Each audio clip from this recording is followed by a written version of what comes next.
hari ini yang akan disampaikan oleh Ustaz Diril kepada beliau. Waktu dan tempat dipersilahkan. Sallu ala Nabi sallallahu ala Muhammad. Bismillahirrahmanirrahim. Assalamualaikum warahmatullahi wabarakatuh. Alhamdulillahilladzi an'ama ni'matan liman wal islam wa ashhadu an la ilaha illallah wahdahu la syarikalah wa ashhadu anna Muhammadan abduhu wa rasuluhu la nabiyya ba'da. Allahumma salli wa sallim wa barik ala sayyidina Muhammadin wa ala alihi wa sahbihi ajma'in, amma ba'du. Allahumma rabbi syrah li sadri wa yassir li amri wa hlul 'uqdatam min lisani yafqahu qawli. Allahumma arinal haqqa haqqan warzuqna ittiba'ah wa arinal batila batila warzuqna ijtinabah. Alhamdulillah, puji beserta syukur marilah sama-sama kita panjatkan kehadirat Allah Subhanahu wa taala yang telah memberikan kepada kita nikmat sehat, hidayah dan taufiknya sehingga kita bisa kembali melanjutkan kajian tafsir Al-Quran yang insyaallah kita akan melanjutkan surah An-Nisa ayat ke-52. Dan begitu juga salawat beserta salam marilah kita limpah curahkan kepada Nabi kita Muhammad sallallahu alaihi wasallam.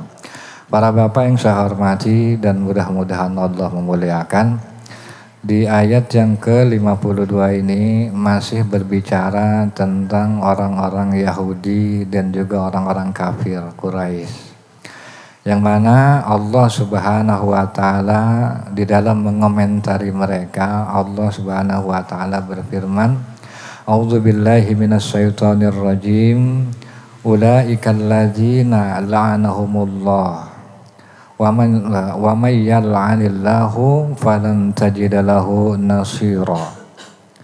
Ulaika, mereka itu, alladzina, orang-orang, la'anahumullah, yang dilaknat oleh Allah. Wa man yal'anillah, dan barang siapa yang dilaknat oleh Allah, falan tajida lahu nasira, niscaya engkau tidak akan mendapatkan penolong baginya. Nah, di dalam tafsir ini saya syarawi mengomentari wa qauluhu, dan adapun firman Allah Ta'ala yaitu ulaika. Kata ulaika itu ya ismun isyarah. Ini adalah isim isyarah atau kata tunjuk. Apa? Lijam, yang mana untuk jamak plural secara struktur. Nah, yang dimana di sini terbagi jadi dua, kata ulai dan ka. Nah, ulai ini kan kata tunjuk untuk banyak orang. Nah, sementara ka ini hitopnya itu panggilan langsung kepada Rasulullah, tapi maknanya mencangkup untuk semua atau seluruh umat Islam. Tetapi dalam lempengan ayat ini, Pak, ulaika ini makna khususnya merujuk kepada dua kelompok. Siapa aja dua kelompok di sini, Pak, yang dimaksud ulaika? Mereka itu adalah orang-orang yang dilaknat oleh Allah. Jadi yang pertama, kalau kata saya syarawi, yang pertama adalah orang Yahudi, yang mana mereka diberi kitab Taurat tetapi justru menyembah Jibti dan Taghut. Dan yang kedua, Pak, yang dimaksud ulaika di sini yaitu orang-orang musyrik atau kafir Quraisy, yang mana mereka menjadi sekutunya orang Yahudi dalam memusuhi, memerangi Rasulullah Sallallahu Alaihi Wasallam. Nah, jadi orang-orang atau orang yang dimaksud di sini adalah mereka yang dilaknat oleh Allah, itu orang Yahudi dan orang kafir Quraisy.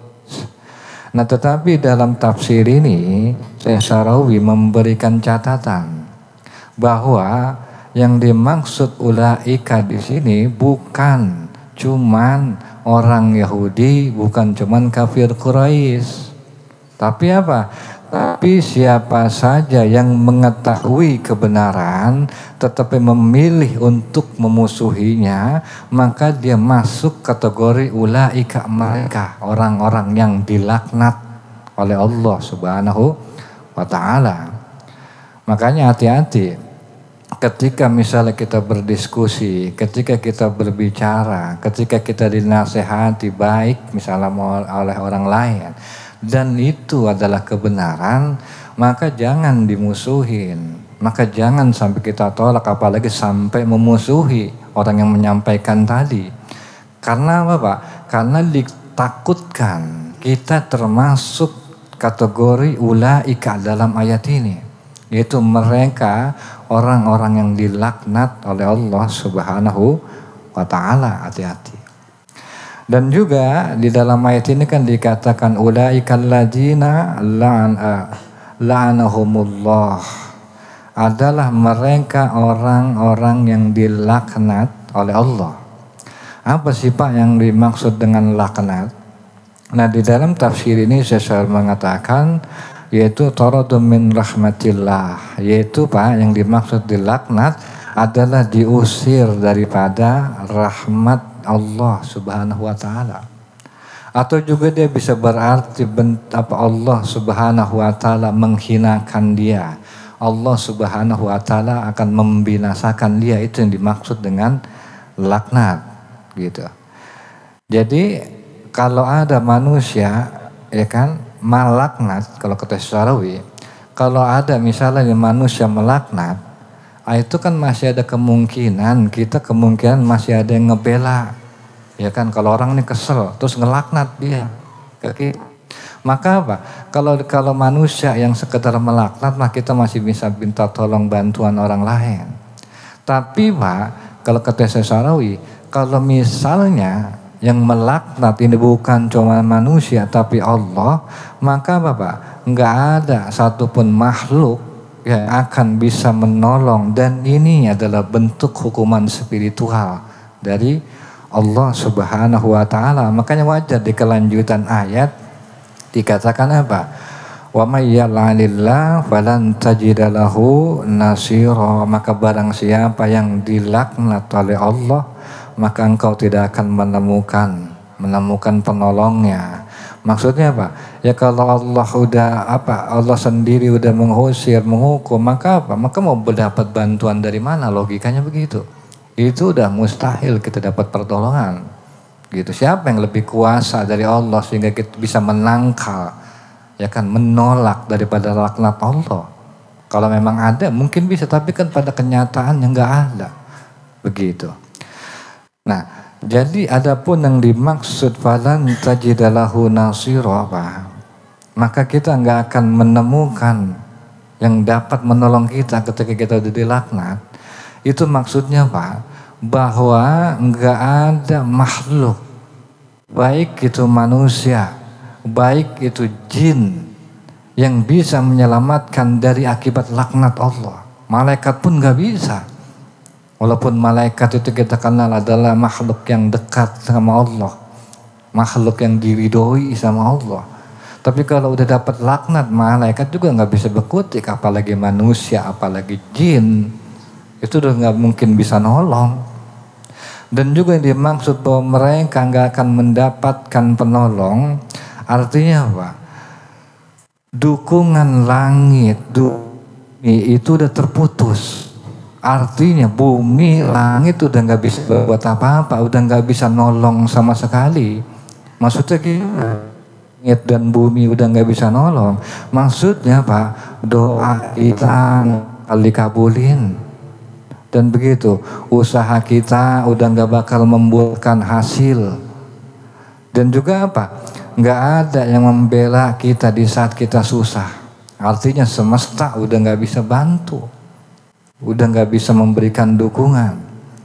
Dan bahkan manusia kadang-kadang ujungnya merasa enggan nolong dia Pak. Karena apa? Karena Allah mengilhamkan manusia itu supaya jangan ditolongin itu orang. Itu laknat Allah buat siapa? Buat orang yang menolak kebenaran dan memusuhi kebenaran. Ya, satu contoh lah, kita misalnya nasehatin orang, kita nasehatin berkali-kali, setiap dinasehatin ditolak, pokoknya bebel banget dah, ya kan? Kita nasehatin malah kita dimusuhin, malah kita dijauhin. Kira-kira Pak, hati Bapak mandang orang gitu gimana Pak? Udah males Pak. Artinya apa? Taruhlah kalau orang itu termasuk kategori ulaika, maka Allah pantas kalau mengilhamkan di hati kita, udah jangan tolongin dia, ngapain? Dinasihatin kagak denger, gue nasihatin baik-baik malah gue dimusuhin, ngapain lu nasihatin dia? Artinya apa? Keengganan kita menolong dia. Maka apa? Itu bukan ujug-ujug Pak. Tapi itu bentuk ilham dari Tuhan. Bahwa dia adalah orang yang dilaknat sama Allah. Maka Allah ilhamkan ke hati manusia. Kalau dia susah jangan ditolong. Begitu. Maka hati-hati ketika kita mendapatkan nasihat, kebaikan, kebenaran. Maka jangan kita tolak. Apalagi sampai memusuhi orang-orang yang menyampaikan nasihat tadi. Kenapa Pak? Takut-takut, dikhawatirkan kita dilaknat sama Allah gitu. Atau yang jadi pertanyaan masalah kan kita nggak tahu yang disampaikan dia benar apa salah kan gitu. Karena setahu kita selama ini dia disampaikan kagak benar misalnya. Nah kadang kita mau menilai dia salah juga dari mana? Makanya inilah penting selalu di awal pengajian Pak. Saya mengawali doa itu dengan doa apa?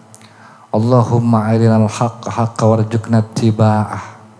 Ya Allah, tunjukinlah atau perlihatkanlah kebenaran sebagai sebuah kebenaran dan kuatkan kami untuk menjalaninya.